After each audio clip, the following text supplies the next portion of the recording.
السلام علیکم ورحمۃ اللہ وبرکاتہ۔ سامعین محترم، اللہ کی ذات سے امید ہے کہ آپ حضرات بخیر و عافیت ہوں گے۔ اللہ پاک آپ حضرات کو سلامت با کرامت رکھے۔ آئیے تختی نمبر 11 کا آغاز کرتے ہیں۔ تختی نمبر 11 ہے جزم۔ اچھا، جزم کس کو کہیں گے؟ تو جزم جو کہتے ہیں وہ دال جیسی چھوٹی سی جو شکل رہتی ہے، دال جیسی چھوٹی سی جو شکل رہتی ہے اسی شکل کو جزم کہتے ہیں، اور جزم کا دوسرا نام سکون بھی ہے۔ آگے دیکھیے، لکھا ہے حروف قلقلہ۔ کیا لکھا ہے؟ حروف قلقلہ۔ قلقلہ کے کیا معنی ہے؟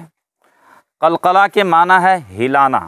قلقلہ کے معنی ہلانا، حرکت دینا اور جنبش دینا، یہ ہے قلقلہ کے معنی۔ حروف قلقلہ 5 ہے: قاف، طا، با، جیم، دال۔ دیکھیے، جب ان حروف کے اوپر جزم آئے تو قلقلہ ہوگا۔ جب ان حروف کے اوپر جزم آئے یا تشدید آئے تو قلقلہ ہوگا۔ اور قلقلہ کے تقریباً 3 مراتب ہے، 3 درجے ہیں۔ پہلا درجہ قلقلہ کا یہ ہے کہ اگر حروف قلقلہ میں سے کوئی حرف درمیان کلمہ میں آئے اور وہ ساکن ہو تو وہاں پر جو قلقلہ ہوگا اس کا نام قلقلہ صغریٰ کہلاتا ہے۔ جیسے ان بطش، یہاں پر دیکھیے بطشہ میں طا حروف قلقلہ میں سے ایک حرف ہے اور وہ ساکن ہے، یعنی طا کے اوپر جزم ہے، تو یہ قلقلہ صغریٰ کہلاتا ہے۔ اور ایک آتا ہے قلقلہ کبریٰ۔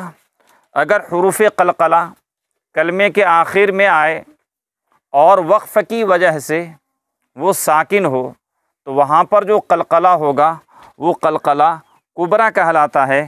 جیسے خلق سے خلق، خلق سے خلق، تو یہاں پر دیکھیے پہلے قاف متحرک تھا لیکن وقف کی وجہ سے قاف کے اوپر جزم آیا ہے تو یہ قلقلہ کبریٰ کہلائے گا۔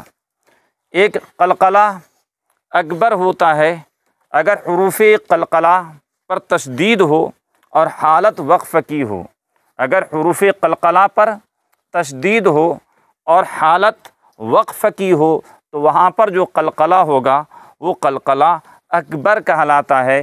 جیسے وطب، وطب میں جو قلقلہ ہو رہا ہے یہ قلقلہ اکبر کہلاتا ہے۔ تو دیکھیے، حروف قلقلہ 5 ہے: قاف، طا، با، جیم، دال، جن کا مجموعہ قطب جدن ہے۔ جب ان حروف کے اوپر جزم آئے یا تشدید آئے تو قلقلہ کریں گے، اور قلقلہ جب کیا جاتا ہے تو آواز مخرج سے ٹکرا کر کے الگ ہو جاتی ہے۔ آواز اپنے مخرج سے ٹکرا کر کے الگ ہو جاتی ہے، علیحدہ ہو جاتی ہے۔ جس طرح ایک بال کو جب ہم دیوار پر مارتے ہیں تو وہ گیند دیوار سے لگ کر کے واپس آتی ہے، اسی طرح قلقلہ میں آواز اپنے مخرج سے ٹکرا کر کے واپس آتی ہے۔ جیسے اب با میں قلقلہ ہوگا کیونکہ با کے اوپر جزم ہے۔ اب با میں قلقلہ ہوگا کیونکہ با کے اوپر جزم ہے۔ اب کا اجرا کر لیتے ہیں۔ اب با ساکن، با کے اوپر جزم ہے، جزم والے حرف کو پیچھے والے حرف سے ملا کر پڑھتے ہیں۔ جیسے اب حمزہ با زبر اب کا بھی اجرا بہت آسان ہے۔ اب، جب، جب، تو یہاں تک دیکھیے اب سے لے کر کے جق، جق میں جتنے بھی حروف قلقلہ میں سے آئے ہوئے ہیں ہر حرف کے اوپر جزم ہے، لہذا ان 5 حرفوں کے اوپر اگر جزم آ جائے تو وہ وہاں پر قلقلہ ہوگا۔ امتحان میں دیکھیے ہے بس، یہاں پر سین ہے، باوجود کہ سین پر جزم ہے لیکن یہاں پر قلقلہ نہیں ہوگا کیونکہ یہ سین حروف قلقلہ میں سے نہیں ہے۔ اسی طرح دیکھیے تا ہے، تا میں بھی قلقلہ نہیں ہوگا۔ کیوں نہیں ہوگا؟ اس لیے کہ یہ تا حروف قلقلہ میں سے نہیں ہے۔ جع، جل، غل، اسی طرح یہاں تک دیکھ لیجئے۔ آگے دیکھیے مثال ہے یجعل کیا ہے؟ یجعل، جیم میں بھی قلقلہ ہوگا، جیم میں قلقلہ ہوگا۔ جیم میں قلقلہ کیوں ہوگا؟ اس لیے کہ جیم ساکن ہے اور جیم حروف قلقلہ کے 5 حرفوں میں سے ایک حرف ہے۔ تو یجعل، لقد خلقنا۔ اب یجعل کا ادرا کر لیتے ہیں۔